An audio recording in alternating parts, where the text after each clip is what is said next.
2015 yılında restorasyon başlıyor. 2 sene geçiyor. 2017 yılına geliniyor. Bakın şu gördüğünüz yerde bir kapı vardı. Ne zamana kadar? 2015'e kadar. Kapıyı açıyordunuz. İçeride masalar vardı. İçeride koltuklar vardı. Belediyenin bilgi işlem ekipleri burada oturuyorlardı. Önlerinde bilgisayarlar işlerini yapıyorlardı. Şimdi mesela ben çok isterdim o bilgi işlem ekibinden birileriyle konuşmak. Yani düşünsenize o arkadaş burada 3 sene vazife yaptı. 5 sene, 10 sene, 20 sene buraya girdi çıktı. Nasılsınız arkadaşlar dedi. Merhaba dedi. Oturdu. Bilgisayarıyla masada çalıştı akşama ve akşam çekti gitti. Ama bütün bir gününü geçirdiği yerde ayağını bastığı yerin sadece birkaç metre altında 2000 yıllık bir hikayenin olduğunu burada çalışan bilgi işlem ekipleri bilmiyorlardı. 2017'de binanın temellerini güçlendirelim diye bu bilgi işlem salonunda bir kazı yaptılar. Ve zemini açar açmaz bir anda 2000 yıllık geçmişe giden mozaiklerle karşılaştılar.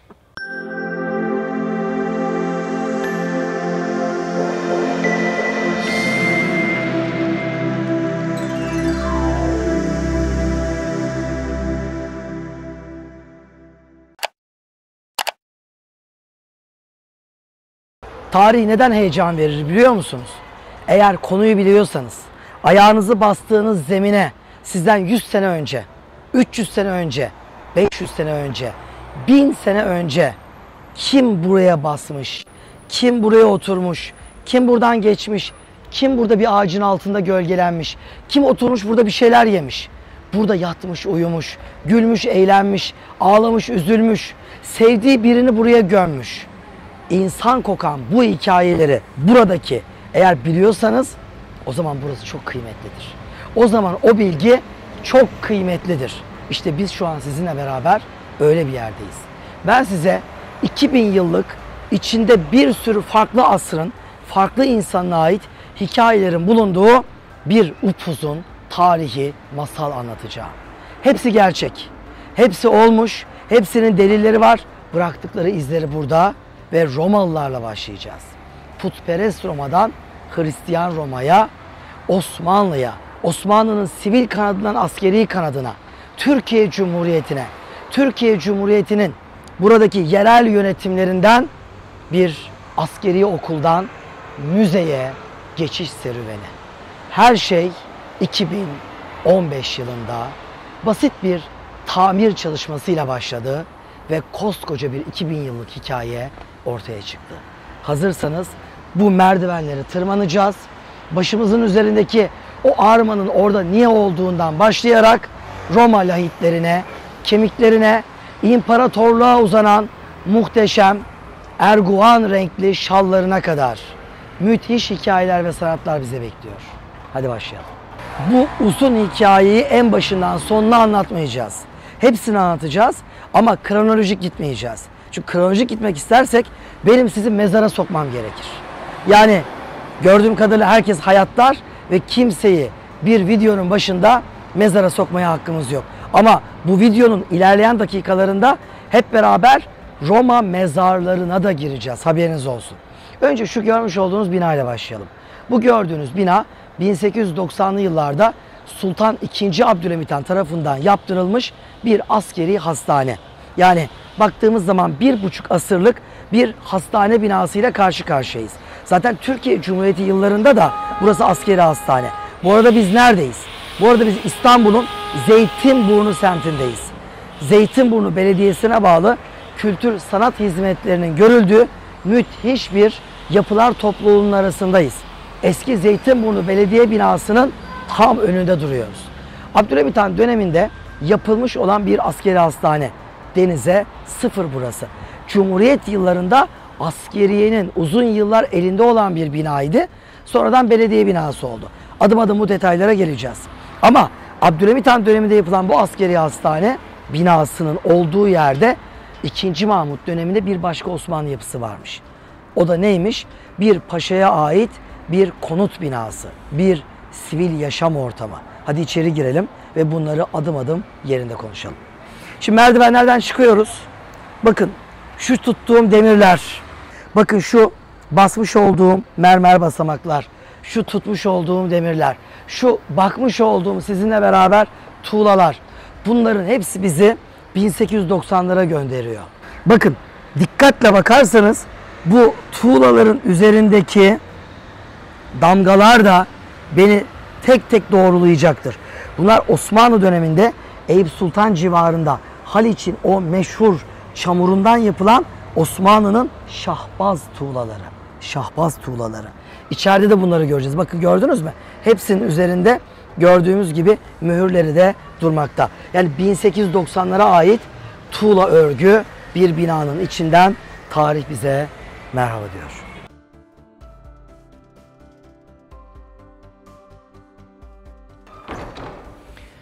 Evet, askeri binanın artık içerisindeyiz. Burada asıl kazı alanına gidip o muhteşem, dehşet verici görüntüleri görmeden önce bir ön bilgilendirme yapmak istiyorum ben size. Şimdi bakın, bu gördüğünüz bu binanın altında 2015 restorasyonunda 2017'de kazı sırasında ortaya çıkan o muhteşem mozaik tam 7 parça haline bulundu. Bakın, önce burası bulundu. Birazdan tek tek buraları gezeceğiz. Önce burası. Burası bilgi işlem merkezi. Önce burayı buldular. Sonra 2019'da dediler dışarıyı da kazalım. Dışarıyı kazdılar. Bakın, göbekli devasa bir mozaik bu. Yani muhtemelen burası bu saraya ait yöneticilerin, belki imparatorun Sayfiye Sarayı'nın avlu göbek mozaiğiydi burası. Tam yuvarlak, bakın tam köşe oraya denk gelmiş. Abdülhamit Han dönemi bu askeri hastanesinin temelleri mozaiği tam ortadan kesmiş. Birazı içeride, birazı dışarıda. Ama bu çizimden biz bu mozaiği tam olarak görebiliyoruz. Bir parça burada bulundu, bir parça burada, bir parça burada bulundu bakın. Tam 7 parça halinde bu ortaya çıkmış oldu. Bunun yukarıdan çekilmiş fotoğrafını görelim. Bakın, fotoğrafını görüyoruz. Bu da 2021 fotoğrafı, tam mezarların bulunduğu günler. Mezarlar bulunmuş, bir basın açıklaması yapılıyor basın mensuplarına. O sırada sandık mezar, lahit mezar, bu mozaikli binanın temeli bulunmuş şu şekilde giden ve bu da normalde Abdülhamit'in askeri hastanesinin duvarı. Peki bu mozaikli yapı nasıl bir yapıydı? Onun bina içi fotoğrafı bu. Bina içi, yani şurası bakın. Şu gördüğünüz kısmın bu fotoğrafı havadan çok da güzel gözüküyor. Net anlayabiliyorsunuz mozaiği.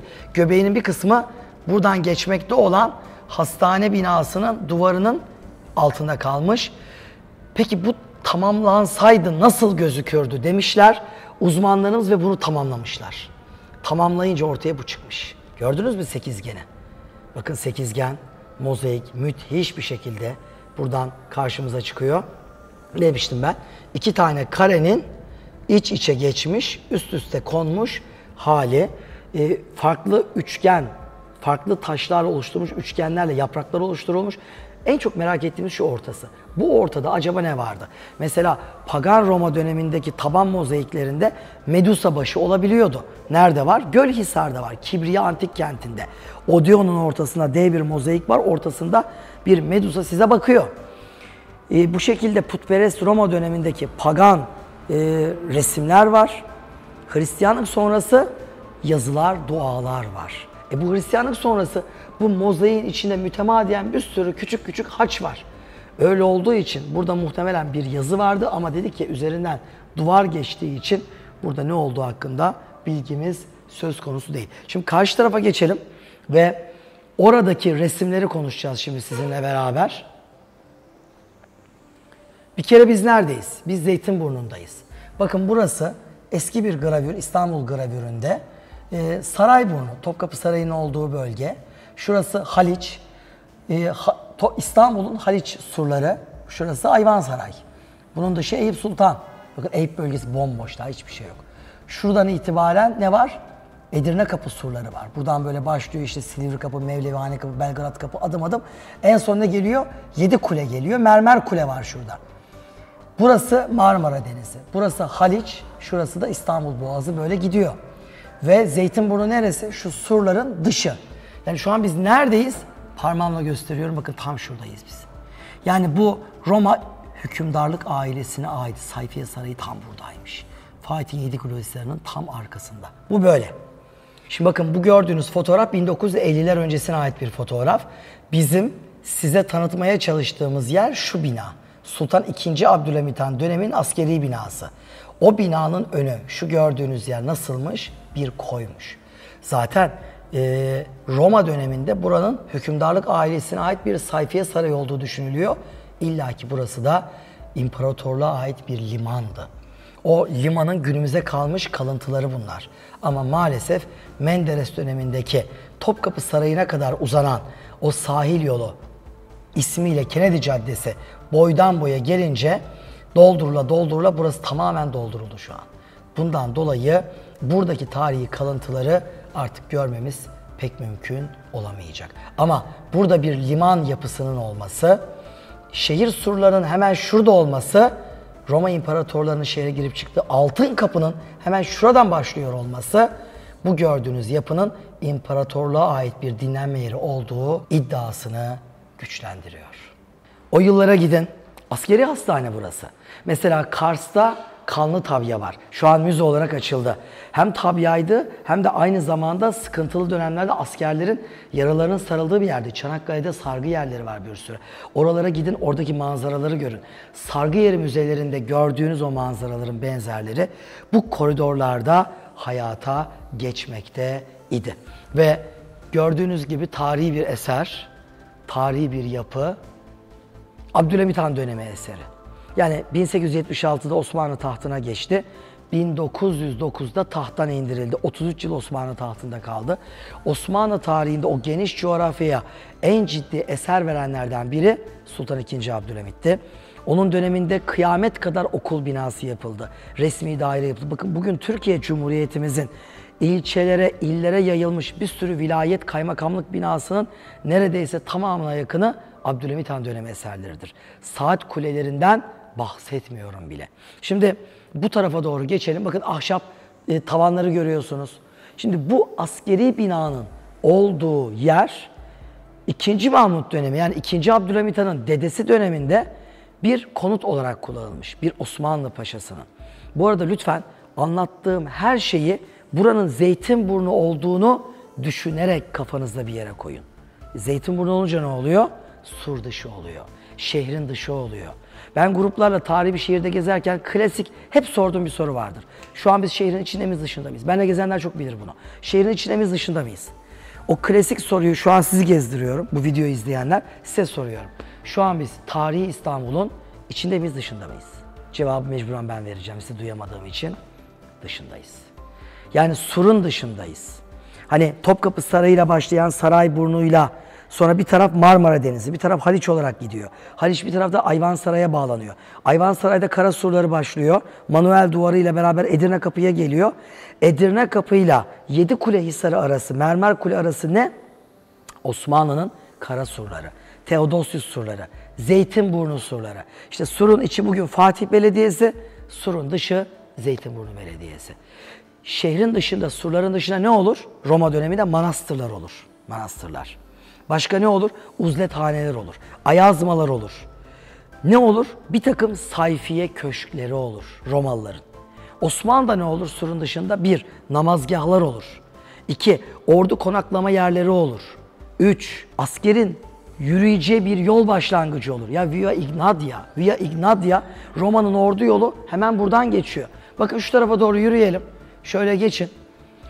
Yani şu an biz Roma'nın Via Ignatia'sının Osmanlı'nın ta Edirne'lere, oradan Viyana'ya kadar giden meşhur ordu yolunun tam yanında bulunmaktayız.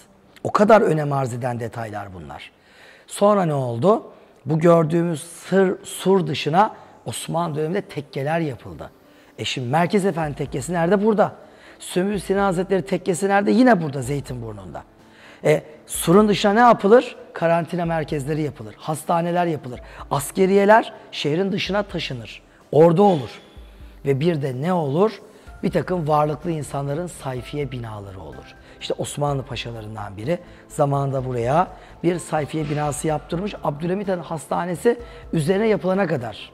Ama işte o Osmanlı paşası bilmemiş ki üzerine kendi sayfiye köşkünü yaptırdığı binanın olduğu yerde o bunu yaptırmazdan neredeyse 1500 sene önce Romalı zenginler, hatta zenginler deyince basit kaçar, Roma İmparatorluk ailesi buraya bir sayfiye sarayı yaptırmış. Hazırsanız şimdi sizinle bakın buradan şu kapıdan aşağı ineceğiz ve bu binanın temellerine doğru inip yerin altında bizi bekleyen saklı gerçekleri konuşacağız. Hadi devam.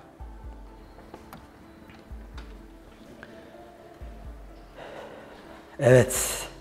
Hazır mıyız? Giriyoruz aşağıya. Ya bakın. 1984 yılına kadar bu gördüğünüz bina askeriyenin elinde. Yani şimdi ne dedim? Önce bir Osmanlı Paşası'nın sayfiye binasıymış burası. Ondan sonra ne olmuş? Abdülhamit Han döneminde bir askeri hastane olmuş.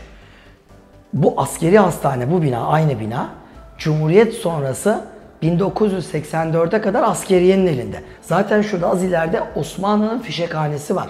Fişekhane orada, askeri hastane burada. Yani hakikaten stratejik bir yer. Surun hemen dışında. Deniz hemen önümüzde. Çıkışta anlatacağım. Roma'nın saraya ait limanı varmış burada. Ah bizimkiler doldurmuş. İşte bu stratejik yer Cumhuriyet sonrası da askeriye tarafından kullanılmış. Şimdi bir yer askeriyenin elindeyse oraya bir sivil giremez. Orada bir kaza olmaz. Turistik bir yer değildir. Önünden geçerken baksanız sıkıntı olur. Öyle olunca burası izole bir şekilde kalmış. Bir noktada da korunmuş. 1984'te bu bina Zeytinburnu Belediyesi'ne verilmiş. Zeytinburnu Belediye Başkanlık binası olmuş. 1984. Ne zamana kadar? 2015 yılına kadar. 2015 yılında demişler ki ya bu tarihi binayı evet biz kullanıyoruz belediye olarak ama bu bina yıpranıyor. Bunu bir tamir edelim, restore edelim demişler. 2015'te restore ederken temelleri sağlam mı diye temellerini yoklamışlar. Ve işte o zaman anlamışlar ki bu binanın altında Osmanlı dönemi o sayfiye köşkü, onun da altında 2000 yıllık Roma hükümdarlık ailesine uzanan bir geçmiş yatıyormuş. Neredeymiş o? Bu kapının arkasındaymış.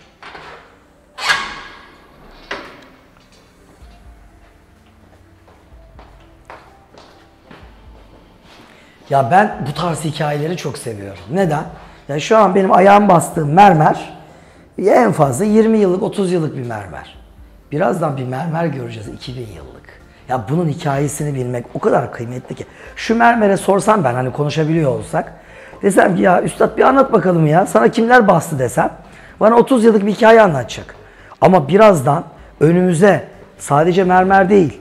İçinde mermerin de bulunduğu farklı granit taşların olduğu öyle bir mozaik zemin gelecek. O zaman diyeceğiz ki ya biz bu hikayeye hayran kaldık. Buradaki kazıları, buradaki bulguları çok önemsiyoruz. Neden? Çünkü surun dışında hem antik Hristiyan Roma hem de Osmanlı dönemindeki yaşam alanları hakkında bize bilgiler veriyor. Bu anlamda çok kıymetli. Bir belediye binası, bir Osmanlı askeri hastanesi ve altında bir Roma sayfiyesi. 2015 yılında restorasyon başlıyor. 2 sene geçiyor. 2017 yılına geliniyor. Bakın şu gördüğünüz yerde bir kapı vardı. Ne zamana kadar? 2015'e kadar. Kapıyı açıyordunuz. İçeride masalar vardı. İçeride koltuklar vardı. Belediyenin bilgi işlem ekipleri burada oturuyorlardı. Önlerinde bilgisayarlar işlerini yapıyorlardı. Şimdi mesela ben çok isterdim o bilgi işlem ekibinden birileriyle konuşmak. Yani düşünsenize o arkadaş burada 3 sene vazife yaptı. 5 sene, 10 sene, 20 sene buraya girdi çıktı. Nasılsınız arkadaşlar dedi. Merhaba dedi. Oturdu. Bilgisayarıyla masada çalıştı akşama ve akşam çekti gitti. Ama bütün bir gününü geçirdiği yerde ayağını bastığı yerin sadece birkaç metre altında 2000 yıllık bir hikayenin olduğunu burada çalışan bilgi işlem ekipleri bilmiyorlardı. 2017'de binanın temellerini güçlendirelim diye bu bilgi işlem salonunda bir kazı yaptılar. Ve zemini açar açmaz bir anda 2000 yıllık geçmişe giden mozaiklerle karşılaştılar. Şimdi yaşanmışlık çok önemlidir. Yaşanmışlığı belgelemek çok daha önemlidir. Bunu neyle belgeleriz? Sanat tarihiyle, arkeolojik verileri alırız. Sanat tarihi bunları belli yerlere koyar ve bizim için anlamlandırır. Bakın mesela burada ne görüyoruz? Bir su yolu görüyoruz. Taşlarla örülü. Bu su yolu Abdülhamit Han'ın askeri hastanesine ait. Bu su yolunu buraya açanlar bu mozaiği gördüler. Ama ya önemsemediler ya da işleri vardı. O günlerde Osmanlı savaştan savaşa koşuyor. 93 Harbi. Ruslar Yeşilköy'e kadar gelmişler. Ya şimdi 1870'de Osmanlı-Rus Savaşı. Rusya burnumuzun dibine gelmiş. Mozaik çıkmış. O gün adam bu mozaiği görmez. Ülke bağımsızlığını kaybetme sıkıntısı yaşıyor. Yani bunları da bilmek lazım. Şimdi ben buradan bakıp vay be Osmanlı'ya bak mozaiği yemişler diyemezsiniz. Tarih kendi dönemiyle ölçülür, yorumlanır. O dönemi bileceksiniz ki ya adamlar mozaiği görmüş deyip üzerine laf koyacaksınız. Doğru yorumlamalar. Burada devasa bir mozaik var. Bu mozaiğin yarısı binanın içinde, yarısı binanın dışında. Bakın burası yakın bir zamanda müze olarak açılacak. Zaten bu videoyu özellikle bunun için çekmek istedim ben. Sizi böyle bir muhteşemlikten haberdar etmek istiyorum. Yakında burası açılacak. Sizler sevdiklerinizle, çocuklarınızla buraya geleceksiniz ve bu canlı tarihi 2000 yılı bir arada aynı çatı altında, aynı duvarların içinde ve dışında göreceksiniz. Son derece önemli. Burada öyle bir mozaik çıktı. Bu mozaik dünya sanat tarihinde İstanbul sur dışında bulunmuş en büyük mozaik. Bakın bir daha söylüyorum. Bu dünya sanat tarihinde bir maddedir, yani bir başlıktır. İstanbul, Konstantinopolis, 3 büyük imparatorluğun başkentinde sur dışında bulunmuş en büyük mozaik budur. Mozaik deyince bizim aklımıza bir sürü mozaik gelir. Mesela İstanbul'da Sultanahmet Camii'nin kıble duvarı önündeki Arasta'daki dükkan altlarından çıkan o büyük Magna Ura Roma İmparatorluk Sarayı mozaiklerinden tutun ta Antakya'daki Harbiye mozaiklerine kadar ya da Kuzey Afrika'daki Kartaça mozaiklerine kadar, Tunus'taki Mozaik Müzesi'ne bir gidin ve görün. Bunlar Roma mozaikleri. Yani Hristiyanlık öncesi ve sonrası diye ikiye ayrılıyor. Peki Zeytinburnu'ndaki bu muhteşem kazıda ortaya çıkanları özel kılan ne? Söylüyorum, tam Hristiyanlığın resmiyet kazandığı yıllara ait. Yani şu mozaikler yapıldığında birazdan göreceğimiz mezarlar bulundu. Mezarlardaki insanların tam yaşadığı ve gömüldüğü yıllarda Hristiyanlık İstanbul'a daha yeni gelmişti. Bunların bir kısmı hala gizli birer putperest pagan, bazıları açıktan puta tapar, bazıları açıktan Hristiyanlığa inanıyor. Hatta Hristiyanların bile içinde bir dakika Hazreti İsa Tanrı değildir, Allah'ın oğlu değildir, Allah'ın peygamberidir diyen kıyamet kadar İsevi de vardı. Yani ben mesela çok isterdim. Şu mozaiklerin buraya döşendiği yıllarda yaşamak, bu mozaiklerin döşendiği yıllarda burada olmak o kadar çok arzu ederdim. Ben mesela çok isterdim şu mozaiklerin döşendiği dönemde İstanbul'da olup o dönemin havasını teneffüs etmek, insanların psikolojilerini yakından izlemek. Ya düşün, Azize Efeme diye bir kadın şu mozaikler döşenmezden bir asır evvel Ayasofya'nın önündeki meydanda tek Allah'a inanıyorum dediği için bağırtıla bağırtıla öldürüldü. Yani insanlar çil yavrusu gibi dağılıyordu. Yeraltı şehirlerinde yaşıyorlardı. Konstantin ne yaptı 313'te? Hristiyanlığı serbest bıraktı. İstanbul'u Roma İmparatorluğu'na yeni başkent seçti. İstanbul yeni başkent Roma İmparatorluğu'nun. Roma hala büyük Roma. Hristiyanlık Roma'nın yeni dini ve böyle bir atmosferde Zeytinburnu'nda surun hemen dışında Romalı zenginlerin demiyoruz. Bakın zenginler değil. Mezardan çıkan buluntularla anladık ki Roma İmparatorluk ailesine ait bir sayfiye sarayı var burada. Şimdi birçok insanın vardır değil mi? Bir şehir merkezinde evi vardır. Bir de şehrin dışında bir sayfiyesi vardır. Mesela Adana'da, ne bileyim Maraş'ta, Anadolu'nun birçok yerinde, Karadeniz'de bir şehir merkezi evleri vardır insanların. Bir de yayla evleri vardır. Bağ evleri vardır. Romalıların da vardı. İşte o sayfiye bu gördüğünüz bölgeydi. Bu bilgi bizi hakikaten bu anlamda son derece etkiliyor. Dediğimiz gibi bilgi işlem merkeziyken 2017'de kazı sırasında bu mozaik bulundu. Devasa bir mozaik parça. Ama üzücü olan Osmanlı döneminde askeri hastane yapılırken hastanenin duvarı o dev mozaiğin göbeğinin tam üzerinden geçiyor. Bakın şöyle göstereyim size. Göbekli bir mozaik bu. Maalesef göbeğin tam ortasında ne var? Bunu bilmiyoruz. Ortada bir yuvarlak var. Yuvarlağın içinde üçgenler farklı renklerde. Bakın yeşiller, siyahlar, beyazlar, sarılar farklı renkte. O beyazlar mermer, diğerleri granit, farklı taşlar. Sarılar da sarı mermer. Kullanılmış taş cinsleriyle burada yuvarlağın içini dolduruyor üçgenler. Yuvarlağın etrafında bir sekizgen var. Bakın 2 tane üçgen iç içe gelirse ne olur? Mührü Süleyman olur. Yahudiler Davut yıldızı diyor. 2 tane kare iç içe gelirse, hafif yan dönerse 8 kollu bir yıldız olur. Biz buna Türk üçgeni diyoruz. Selçuklu yıldızı diyoruz. Romalılar da kullanmış aynı formu. Ve burada yuvarlağın etrafında bakın size bahsettiğim üçgenlerden birinin sivriliği buradan net gözüküyor. Bakın ikinci sivrilik de hemen şurada. Gördünüz mü? Aynen burada gözükmekte.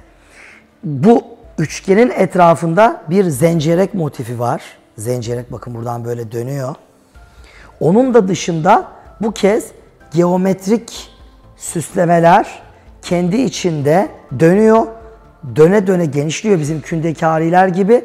Ve bunların da aralarında bir takım resimler yapılmış. Mesela şurada görüyorsunuz kandil var. Gördünüz mü? Mesela bu bir kadeh de olabilir. Çift kulplu bir kadeh. Kandile de benziyor. Ortalarında mütemadiyen haçlar var. Bakın mesela burada Hz. İsa'nın neyi var? Kutsal tası var mesela. Bakın o kutsal tas. Burada işlenmiş. Bir kandil de şurada var mesela. Baktığınız zaman. Yani mesela bu şeyler bizi çok enteresan yerlere götürüyor. Baktığınızda. Hakikaten son derece enteresan. Yani burada bozulmuş bakın. Mozaik bölüm şu arada bozulmuş. Bu arada bir parça daha devam ediyor. Toplamda bu şekilde 7 parça mozaik bulundu. 7 parça. Bir de kazı sırasında tam 3 tane para bulundu. Bir de onlardan bahsedeyim ben size. Bu paralar burası yakın zamanda müze olarak açıldığında hepsi sergiye konulacak. Hatta mezarlardan çıkan iskeletleri bile göreceksiniz. Şimdi 2 tane sikke 4. yüzyıla tarihleniyor. Bakın ön ve arka yüzleri. Bronz sikkeler bunlar görmüş olduğunuz. Mızrak tutan asker var bir yüzünde. Bakın bu da ikincisi 4. yüzyıla tarihlenen bir diğeri. Üzerinde imparatorun resmi var. İmparator Victoria tarafından taşlandırılmış. Bu da 10. yüzyıla tarihlenen bir başka sikke. Üzerinde haçı görüyoruz gördüğünüz gibi. Üzerinde bir yazı var. Bu yazıda da İsa Mesih muzafferdir yazıyor. Genelde Hristiyan Romalarda çok yazılır. Hazreti İsa'nın takdisini gösteren sahneler. Burada bir televizyon ekranı var.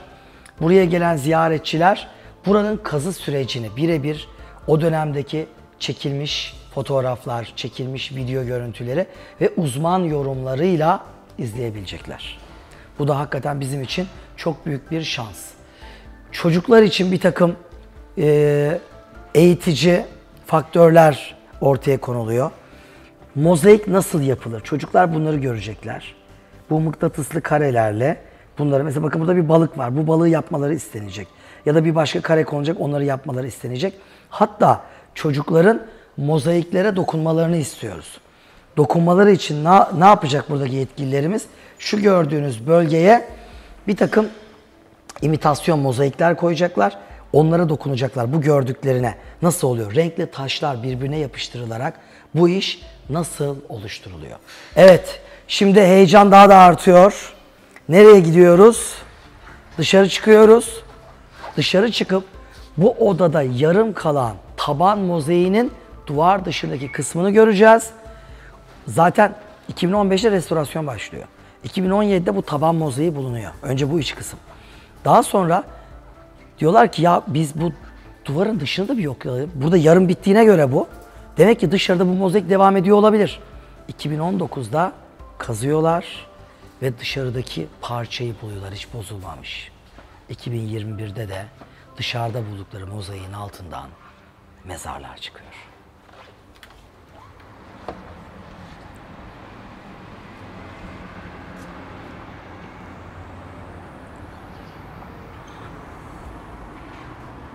Yani tarihin içinde tarih, onun içinde başka bir tarih.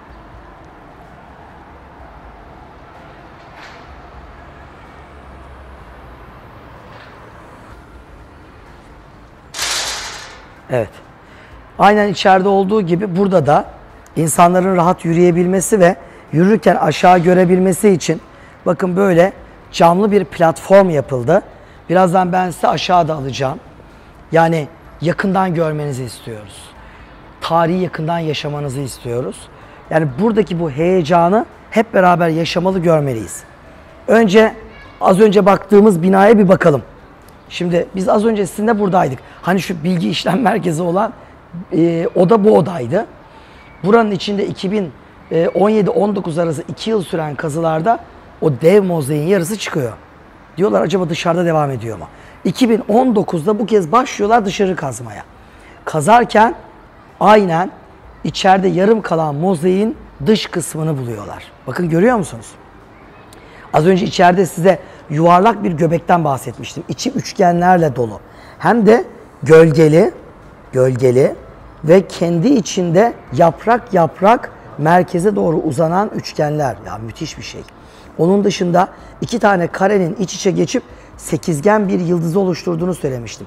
Az önce içeride biz 2 tane yıldızın, yani sekizgenin 2 sivri ucunu içeride gördük. Bakın bir tanesi burada, hemen şurada uçta. Şurada görüyorsunuz. Şöyle göstereyim bakın. Bir sivrilik burada. İkincisi burada. Üçüncüsü şurada. Dördüncüsü burada. Şu gördüğümüz. Beşincisi de burada. Bakın 5 tanesi burada. İkisi de içeride 6-7. Sekizincisi nerede? Biri tam duvarın altında kalmış. O şekilde. Başka ne var?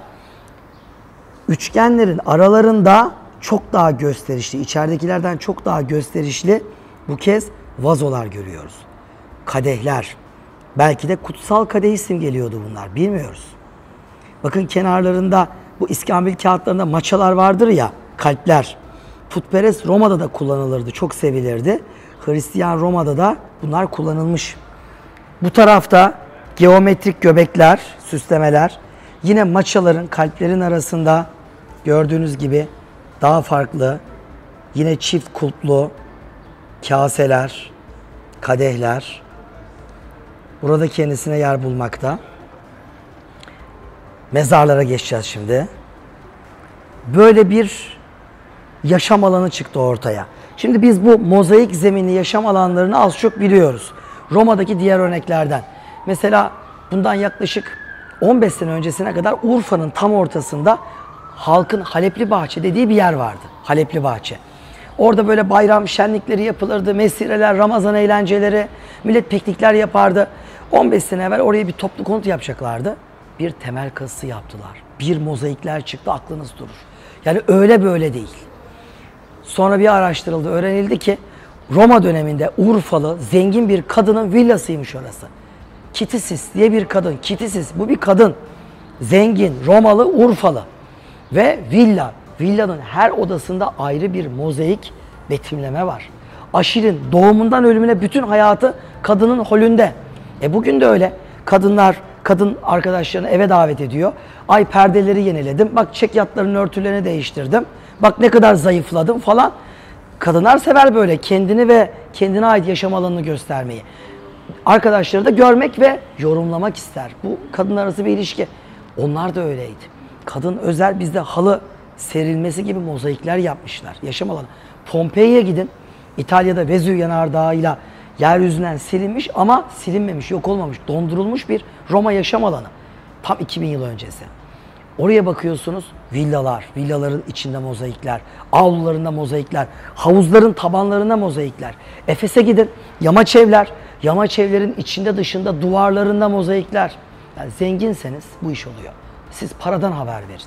Bugünkü kas firmaları gibi o gün mozaik sanat galerileri vardı. Çağırıyordunuz, adam kataloğuyla geliyordu. Salona şunu mu yapsam, koridora, hole bunu mu yapsam, girişe şunu mu yapsam, şunu yaparsam gelenleri nasıl etkilerim? Siz insansınız, 2000 sene evvel Romalılar insan değil miydi sanıyorsunuz? Onların estetik kaygıları yok muydu? Aynen bizim gibiydiler. Belki bizden 2 adım öndeydiler o anlamda. Anlayacağınız, Romalı zenginlerin villaları galiba denildi.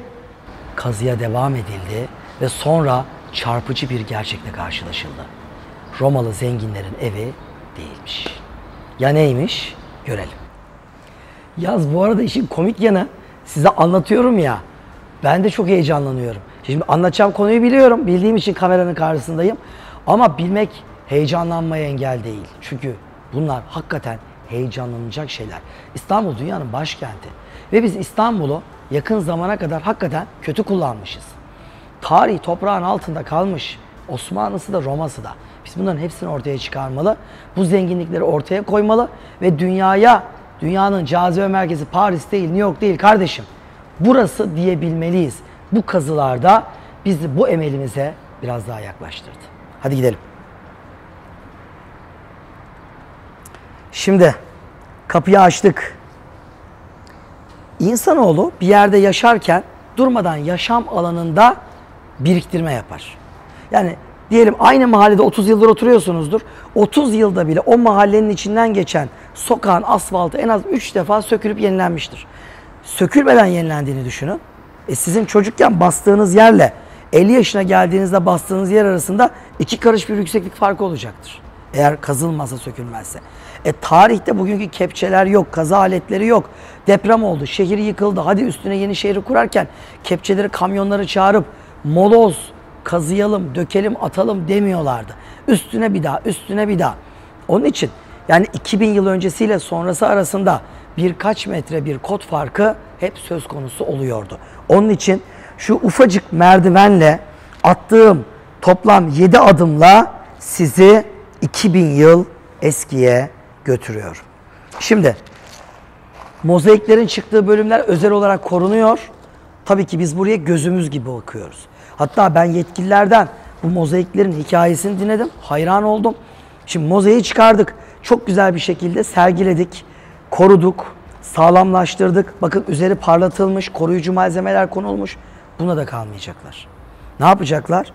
Belli yıl aralıklarında bunların bakımlarına devam edip dış etkenlerle korozyona uğramasını, erimesini ya da solmasını engelleyecekler. Ya bunların hepsini planlamışlar. Ben bu anlamda çok mutluyum. Türkiye tarihi eser korumada inanın şu son yıllarda çağ atladı. Eskiden biz böyle değildik ki ya. Bir tarihi eser çıktı mı kapat üstüne gitsin. Ama şükürler olsun artık böyle değiliz. Çok mutluyum. Bakın etrafını çeviren bu koruyucu tabakada yürüyerek ilerliyorum.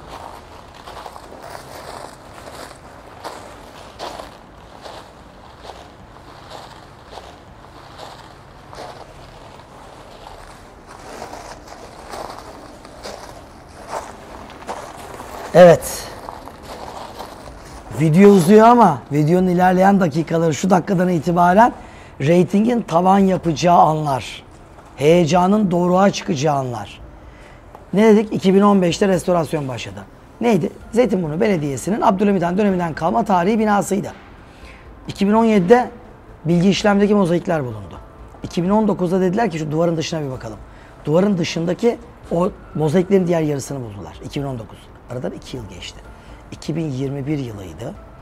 Mozaiklerin uç kısmında mozaik değil, o minik minik taşlardan değil. Daha büyük renkli taşlardan kapatılmış bir alan tespit ettiler. Aynen Ayasofya'nın ortasındaki Ompolyon gibi düşünün böyle. Büyük renkli taşlarla kaplanmış bir alan. Bu da neyin nesi dediler. Zaten arkeologlar normal zemin dışında ayrı bir kaplama bulurlarsa ayrı bir heyecan yaşarlar. Niye? Burada bir şey var diye. Sıra dışı bir şey var ki ondan burası özel kaplı. Ve orayı açtılar. Açınca karşılarına günümüzden 1700 yıl öncesine giden bir mezar çıktı. Bakın bu bir lahitli antik Roma mezarı. Lahitli bir mezar. Ama yapılan araştırmalarda ki içindeki buluntuların ışığında bu mezarın milattan sonra 300'lere tarihlendiği öğrenildi. Tabi lahit bulunuyor. Ben lahit bulunurken burada bulunan arkadaşlarımızla da görüştüm. Ya onların heyecanı bambaşka. Bana bir anlatıyorlar. Hocam diyorlar ya bulundu. Biz sevinçten delirdik. Tabi bulununca gönül istiyor ki hemen açalım. Ama bizim arkeologlar, uzmanlar bunu hemen açmaz. Önce etrafı boşaltılacak. Yok numuneler alınacak, edilecek. Biz olsak balık gibi dalarız. Ya hemen açalım bakalım edelim. Mümkün değil. Sonra bütün o araştırmalar, tetkikler bittikten sonra bu kapak özel bir şekilde bağlandı. Vinçlerle yukarı kaldırıldı. Kaldırılma sırasında olaya şahit edenlerin duygu ve düşüncelerini kendi ağızlarından bir dinleyebilseydiniz. Düşünsenize. Etrafında bekliyoruz diyorlar. Açıldığında ne çıkacak? Yani mesela başında altın, defne yapraklı taçlarla bir kral mı çıkacak? Bir kraliçe mi çıkacak? İçinden acaba nasıl mezar eşyaları çıkacak? Mesela bir Tutankamon'un 1822'de Howard Carter mezarını açtığında neler buldu? 4 oda altın ve mücevher kaplı 5000 civarında eşya ve 16-17 yaşlarında ölmüş bir oğlan çocuğu. Firavun ama. Acaba böyle bir şey mi çıkacak? İçinden bir değil, 2 tane iskelet çıkıyor. Biri 30 yaşlarında ölmüş bir genç kadın, biri 50 yaşlarında ölmüş bir adam. Kemikleri incelendi. Adamda romatizma hastalığı olduğu, bir ara attan mı düştü, savaşta mı yaralandı, kaburga kemiklerinden birinin kırıldı ama iyileştiği, kaynadığı tespit edildi. Şimdi bu genç kadınla adam karı koca mıydı yoksa baba kız mıydı? Bu anlamda net bir bilgi yok. Çünkü DNA çalışmaları hala devam ediyor. Bunun bilgileri daha uzmanlar tarafından yetkililere aktarılmadı. Bunu bekliyoruz. Ama bilinen bir şey var. Bu 2 kişi bu mezara girdiler. Beraber mi girdiler? Yani bir salgın hastalık oldu. Aynı anda ölüp de mi gömüldüler yoksa arka arkaya mı? Bu da çok net değil. 2 farklı görüş var. Beraber de olabilir. Ama kemik incelemelerinde aralarında yaş olarak 20 yaş var. Bizde de var İslam'da biliyorsunuz. İslami olarak yani bir kişi defnedilir 40 sene sonra onun birinci derecede akrabası üzerine defnedilebilir. Öyle bir durum mu oldu? Baba kız mıydılar? Birbirini çok seven eşler miydiler? Ama bu lahdin ikinci kullanımda da kullanılmış olduğu net bir şekilde ortaya çıktı. Yalnız bu mezarda çok ilginç bir detay daha yakalandı. Tabi kapağı bir kaldırıyorlar. Önce bir hayal kırıklığı. Neden? Lahit yarıya kadar su dolu. Tabi şaşırıyor herkes. Sonra o su süzgeçlerden geçirilerek tek tek boşaltılıyor. Hani suyun içinde de bir şey gözden kaçmasın diye. Sonra bir çamurumsu bir tabaka var. 2 tane iskelet var. İskeletler sapasağlam. İskeletlerin üzerinde bir kumaş parçası bulunuyor. İşte o kumaş, bu kumaş. Yani o kumaş, bu kumaş derken bu kumaş değil. Bu sergi amaçlı buraya konulmuş günümüze ait bir kumaş. O kumaş parçalanmış ama kumaşın rengi ne? Porfir. Kumaşın rengi ne? Erguvan rengi. Bu renk yani. Ve üzerinde altın simler var. Ve anlaşıldı ki bu mezarda yatanlar imparatorluk ailesinin mensupları. Yani imparator ve karısı da olabilir. Ama hangi imparator? Bakın burada bu kazı aslında biz reklamını yapabilsek dünyayı ayağa kaldırması lazım. Niye? Fatih'in İstanbul'u fethinden tam 250 sene önce Katolik Avrupalılar 4. Haçlı Seferi'nde Kudüs'e giderken ne yapmışlardı? İkmal yapalım, gemilerimizde yiyecek azaldı diye İstanbul, Konstantinopolis önlerine geldiler. Biz de Hristiyanız, bunlar da Hristiyan, bize yardım etsin dediler. Kendileri Katolik, Hristiyan, içeridekiler Ortodokstu. Gemileriyle geldiler. Sonra ikmalle dönüp Kudüs'e gideceklerine İstanbul'un zenginliklerine hayran kalıp İstanbul'u yağmaladılar. 57 yıl kaldılar. 1204-1261 arası. O 57 yıllık yağmada bu Katolik dünyanın azınlıları Ortodoks dünyanın başkentini, bütün birikimlerini yağmalayıp yok ettiler.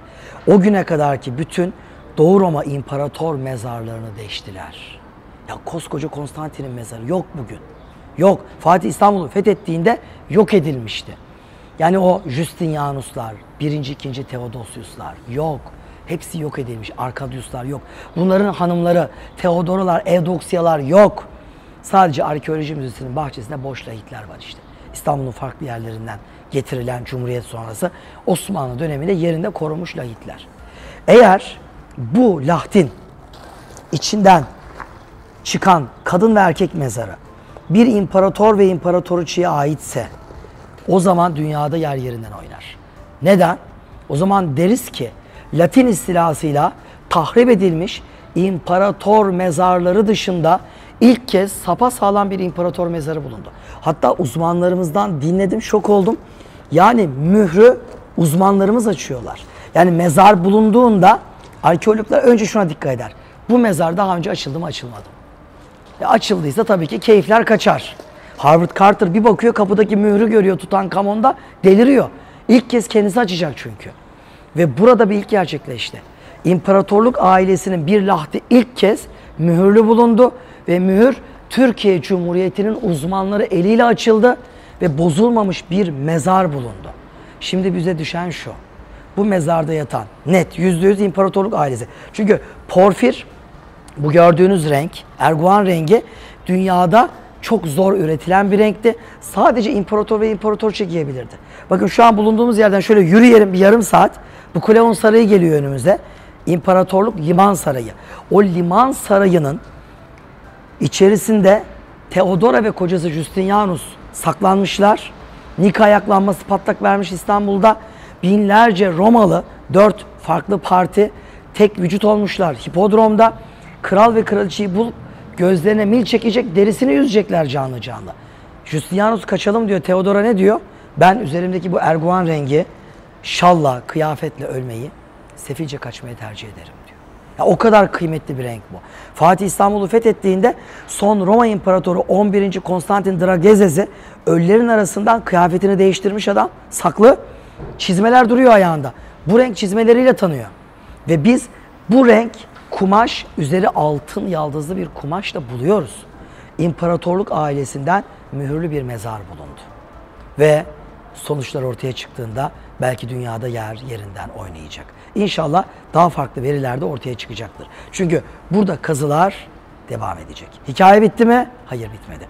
2021'de lahit bulundu. Kemikler ortaya çıktı ve sonra daha şevkle etrafı yoklamaya devam ettiler. Yoklama sırasında bakın tam şu köşede ilginç bir mezar daha buldular. Hadi oraya gidelim. Şimdi bakın. Kazı devam etti. Mozaik bitti. Şöyle bir bakın. Mezarın bulunduğu yeri görüyorsunuz. Mozaik bakın şöyle devam ediyor. Şöyle. Burada mozaik bitiyor. Mozaiğin bittiği yeri kazmaya başladıklarında ve aranan binanın temelini buldular. Şimdi burada koca bir mozaik var. Bu bir Romalı asilin soylunun ya da az önce söylediğimiz gibi Roma İmparatorluk ailesine ait insanların, mesela imparator ve ailesi burada belki sayfiyede rahatlıyorlardı. Ordu yola çıkacağı zaman imparator belki ordunun hazırlanmasını burada bekliyordu. Şehirden çıkarken ya da şehre dönerken belki burada istirahat ediyordu. Neden olmasın? Osmanlı'da var. Sırf Topkapı'da mı kaldılar? Topkapı Sarayı dışında, Sur dışında bir sürü Osmanlı'nın mesiresi vardı. Bugün Dolmabahçe Sarayı'nın olduğu yer 2. Bayezid'den itibaren Osmanlı'nın has bahçesidir mesela. Yoksa Sultan Abdülmecit'in keşfettiği bir yer değil ki orası. Burası bu sayfiye binasının imparatorluğa ait ya avlusu ya da iç salonlarından bir tanesi. Bina nerede? İşte o binanın temeli bulundu. Bakın 2000 sene evvelki o Roma binasının, imparatorluk binasının temelleri bu şekilde geliyor ve buradan bu şekilde buraya doğru devam ediyor. Ama şurada kesiliyor. Aslında şu Osmanlı dönemi binalarının altı da belli bir yerde yoklanabilse, binalara zarar vermeden bu yapılabilir, askıya alınarak bu binanın şekli şemali tam çıkarılabilse adı daha da konulacak. Bu temeller bulunduktan sonra bu kez burası kazılıyor. Ve kazı sırasında ikinci bir mezar ortaya çıkarılıyor. Hem de o kadar heyecan verici ki. İkinci bir mezar bulundu. Bu sandık formlu bir mezar. Bakın az önceki lahit mezardı. Yani başlı başına mermerlerden yapılmış lahit bir mezar. Bu sandık formlu bir mezar. Bu da mı acaba aynı soylu ailelere, imparatorluk ailesine ait? İlla ki. Niye? İçindeki inoksa bakar mısınız? Yani içinden ışık geçiren dünyanın en pahalı mermerlerinden bir tanesi bu. Su mermeri. İçi tamamen ışık geçiren inoksla kaplanmış. Yani hayret verici. Bunda da ciddi bir zenginlik söz konusu. Hemen binanın dış duvarına yapılmış bu defin. Ve burası açıldı. Buradaki kalıntılar da bulundu. Bunlar da inceleniyor. Mesela az önceki lahit mezarda bulunanlar milattan sonra 300'lere ait. Tam Konstantin dönemi, böyle Hristiyanlığın yeni geldiği yıllar. Bu mezar için milattan sonra 400'lerin sonu diyorlar. Yani muhtemelen Justinianus dönemi. Şu anki 3. Ayasofya'nın belki tam yapıldığı dönemler ya da öncesi. Bu mezar da ona ait. Ve bu mezar açıldığında çok enteresan bir şeyle karşılaşıldı. Mezarın içine konulan kişinin vücudu bozulup çürüyüp akmaya başladığında o sıvı mezarı doldurmasın diye içine bir takım gider delikleri açmışlar. Görüyor musunuz? Bakın boydan boya delikler açılmış. Tahliye delikleri. Ve o delikler açılıp da o sıvı boşaldığı için vücut şeklini bozmamış. Yani o sıvı ne yapıyor? Doluyor, mezarı kaplıyor. Sıvının içinde cenaze bozuluyor ve şeklini çok hızlı kaybediyor. Ama sıvı tahliye olabildiği için cenaze bütünlülüğünü daha uzun süre korumuş ve mezarın içinde cenazenin izi çıkmış. Evet. Bakın şu an siz ayaklarını görüyorsunuz. Bakın ayaklarını görüyorsunuz. Ayakları birbirine bitiştirilmiş. Bacakları birbirine bitiştirilmiş. Bitişik vaziyette böyle geliyor ve burada bakın gövde genişliyor. Gövdeyi eller yanlarda. Eller yanlarda, kollar, omuzlar ve tam burada baş. Net bir şekilde başı, gövdesi, omuzları, bacakları, dizleri ve ayaklarıyla imparatorluk ailesine ait belki de bir zat da burada ortaya çıkıyor. Ya akıl alır gibi değil. İnsan hakikaten hayretler içerisinde kalıyor. Yani düşünün, günümüzden 1500 sene evvel gömülmüş bir insanın izini görüyoruz. Hani hep denir ya eskiler çok boylu postuymuş, çok uzunlarmış, dev gibilermiş falan diye. Ya bunu tartışmanın manası yok. 1500 sene evvel gömülmüş, aynen bizim boylarımızda bir insan işte. Bitti gitti. Sanat tarihi hiçbir zaman yalan söylemez. Ne ise net bir şekilde bunun adını koyar. Şimdi binanın dışına geçtik. Bu 2019'da binanın dışında kazılar yapılıyor ve mozaiğin öbür bölümü çıkıyor ve tabii daha neler mezarlar bulunuyor. Onları konuşacağız ama ben size burada iki şey göstermek istiyorum. Bakın biz neredeyiz? Şimdi bak sur dışındayız dedim. Denizi görüyor musunuz? Bu deniz aslında bu mozaikli bina burada varken neredeymiş biliyor musunuz? Şu merdivenin başındaymış. Yani denize çok yakın bir sayfiye köşkü burası, sarayı burası. Deniz şuradaymış. Osmanlı döneminde burası defalarca dolduruldu. En son Menderes döneminde biliyorsunuz Kennedy Caddesi yapıldı. Sarayburnu'nun bütün kenarı dolduruldu. Zaten o Kennedy Caddesi uzantısı buradan böyle devam ediyor. Size göstereceğim ikinci şey şu. Bakın tam buradan uzakta surlar gözüküyor. Orası Edirne Kapı surları. Edirne Kapı'nın en uç kısmı, yani Zeytinburnu Karasurları, İstanbul Karasurları en ucu olan Yedikulehisar o. Yedikulehisar'ın bize bakan tarafında o gördüğünüz yerde neresi? Altın Kapı. Roma imparatorlarının şehirden çıktığı kapı. Ya bak buradan görüyorsunuz net.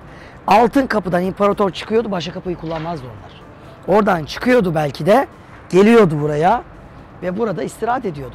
Bütün bir ordunun şehrin dışına çıkıp hazırız hükümdarım, hadi yola çıkalım demelerini bekliyordu belki de. Hani konumlara da bakarak bunun ne olduğunu anlayabiliriz. En çok yandığım konulardan biri de şu merdivenin ötesi limanmış. İmparatorluk limanı. Şurası doldurulmadan evvel sualtı arkeolojik kazı yapılsaydı buradan emin olun neler çıkacaktı. Ama bilinçsizce doldurulmuş yüzyıllar içinde ve buradan çıkacak şeyler maalesef artık o yığınların altında kalmış. Evet, hadi içeri geçelim. Bakın size olayı daha iyi anlatabilmek için bu tarihi binanın şu an çatısına çıktım. Burası tabii günümüzde Zeytinburnu Sanat Merkezi. Üstünde mükemmel bir kütüphane var. Akademisyenlere hitap eden bir kütüphane var. Bu kütüphaneden açılan bir taraça balkon burası. Ve buradan baktığımız zaman meseleyi daha iyi anlayacaksınız. Hadi bakalım.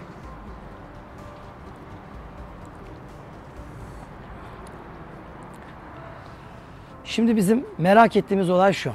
Bulunduğumuz bu tarihi binanın, Abdülhamit Han dönemi askeri hastanesinin altında bir tanesi milattan sonra 300, diğeri milattan sonra 400'lerin sonuna ait iki mezar bulundu. Kemikler çıktı.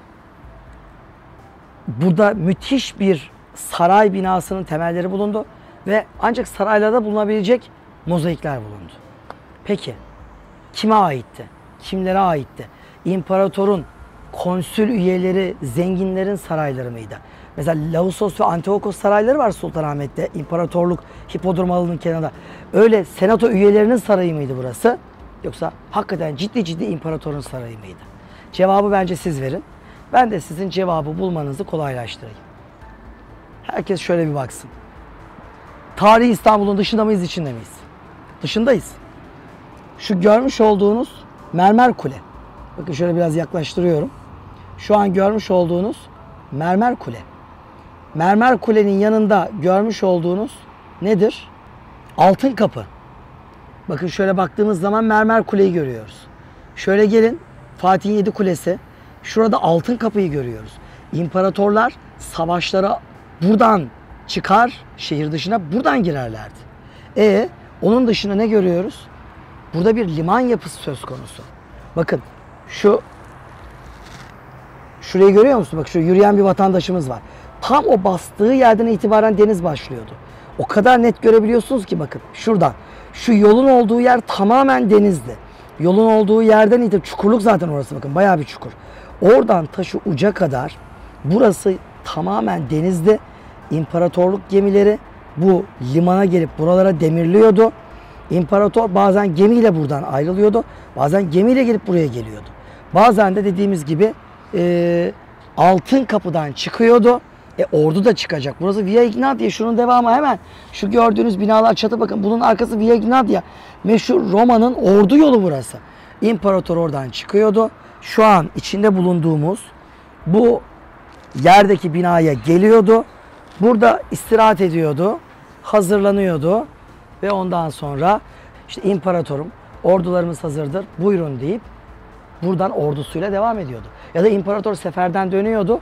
Burada bekliyordu, dinleniyordu. Ertesi gün imparatorun şehre girişine şehir hazırlanıyordu. Kortejler kuruluyordu, halk hazırlanıyordu. İmparator dinlenmiş bir vaziyette, temiz kıyafetler giymiş, makyajı yapılmış, altın kapıdan şehre giriyordu.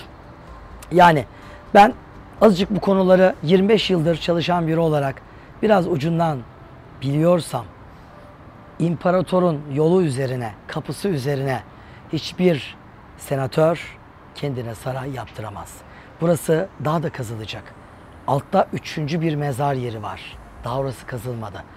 Belki oralardan öyle şeyler çıkacak. Biz dünyaya diyeceğiz ki Latin istilasında Katolik Avrupalıları yok ettiği imparator lahitlerinden sonra ilk kez mühürlü, hiç bozulmamış bir imparator ya da ona yakın birini bulduk cümlesini yüksek sesle Zeytinburnu'ndan seslendirebileceğiz. Uzun lafın kısası, müthiş bir tarih. Bakın milattan önce 300'lerden aldık.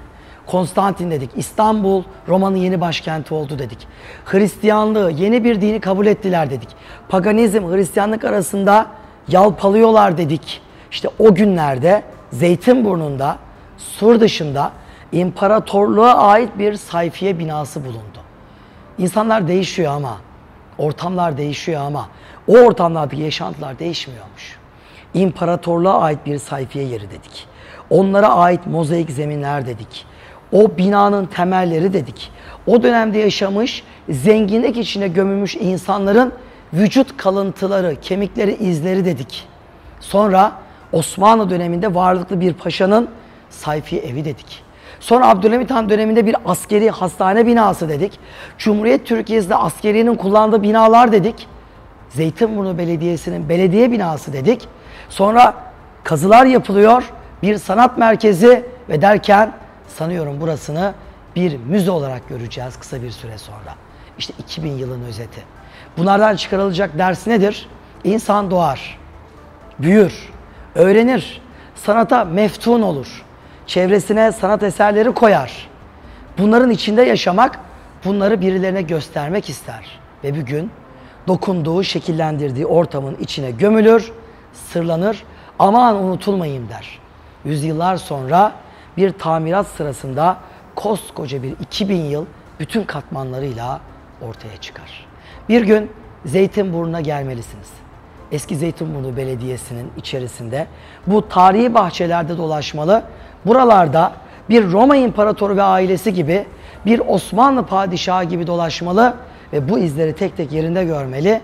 Dünyanın faniliğini iliklerinize kadar hissetmelisiniz. Ve tekrar evinize döndüğünüzde burayı bilmeyenlere burada gördüklerinizi anlatırken onların geçtiği o yerden bir fani olarak ben de geçtim diyebilmelisiniz. Zeytinburnu'ndan selamlar, saygılar.